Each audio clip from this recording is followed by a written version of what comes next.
Story time.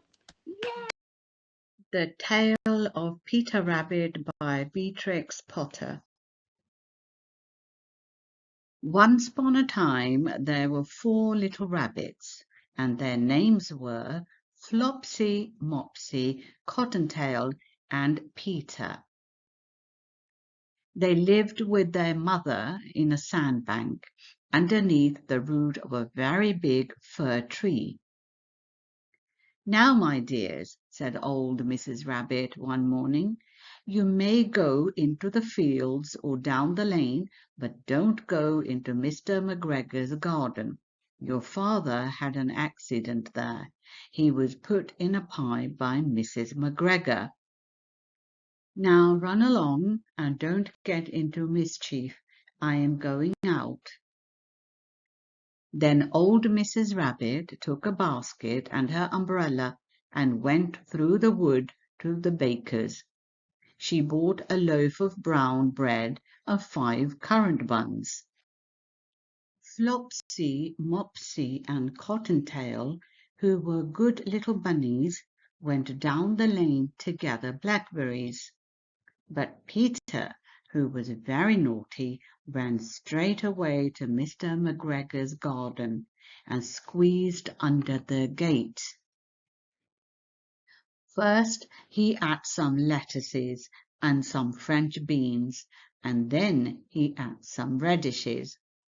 And then, feeling rather sick, he went to look for some parsley. But round the end of a cucumber frame, whom should he meet but Mr. McGregor? Mr. McGregor was on his hands and knees planting out young cabbages, but he jumped up and ran after Peter, waving a rake and calling out, "Stop, thief!" Peter was most dreadfully frightened. He rushed all over the garden, for he had forgotten the way back to the gate. He lost one of his shoes among the cabbages, and the other shoe amongst the potatoes. After losing them, he ran on 4 legs and went faster, so that I think he might have got away altogether if he had not unfortunately run into a gooseberry net and got caught by the large buttons on his jacket. It was a blue jacket with brass buttons, quite new. Peter gave himself up for lost and shed big tears, but his sobs were overheard by some friendly sparrows, who flew to him in great excitement and implored him to exert himself. Mr. McGregor came with a sieve, which he intended to pop upon the top of Peter.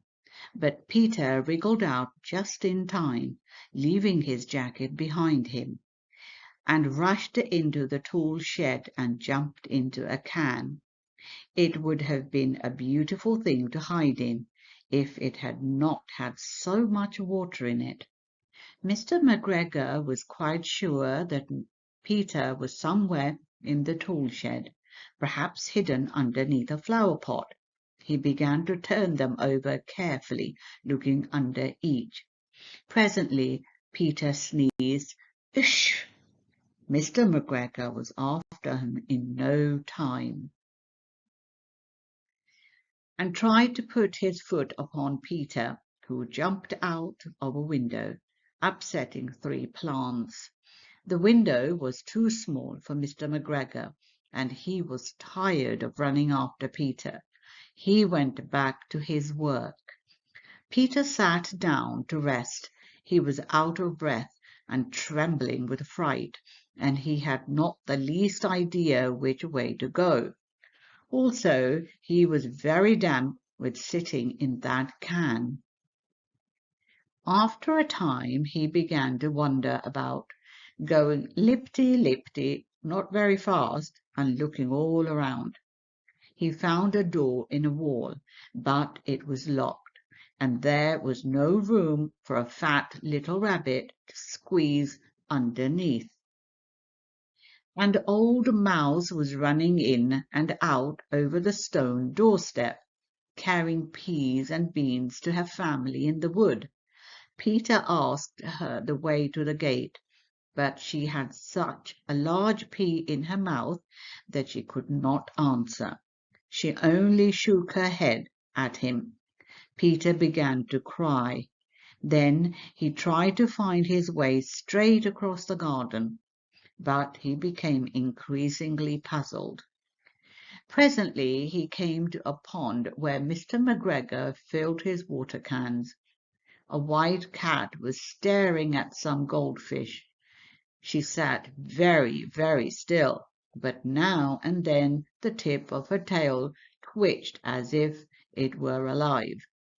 Peter thought it best to go away without speaking to her. He had heard about cats from his cousin, little Benjamin Bunny. He went back towards the tool shed, but suddenly, quite close to him, he heard the noise of a hoe scritch, scratch, scratch, scritch.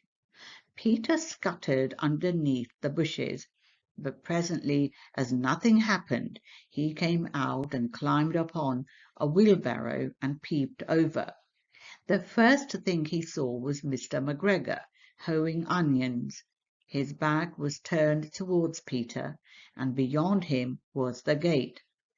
Peter got down very quietly off the wheelbarrow and started running as fast as he could go, along a straight walk behind some black currant bushes.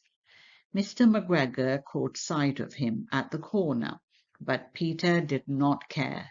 He slipped underneath the gate and was safe at last in the wood outside the garden. Mr. McGregor hung up the little jacket and the shoes for a scarecrow to frighten the blackbirds. Peter never stopped running or looked behind him till he got home to the big fir tree.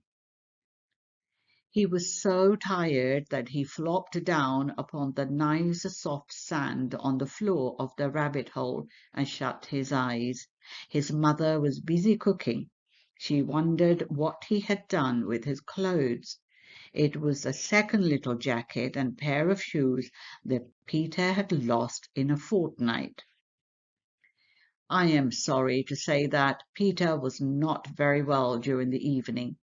His mother put him to bed and made some chamomile tea, and she gave a dose of it to Peter, 1 tablespoonful to be taken at bedtime. But Flopsy, Mopsy, and Cottontail had bread, milk, and blackberries for supper. And the end. I hope you enjoyed the story, children.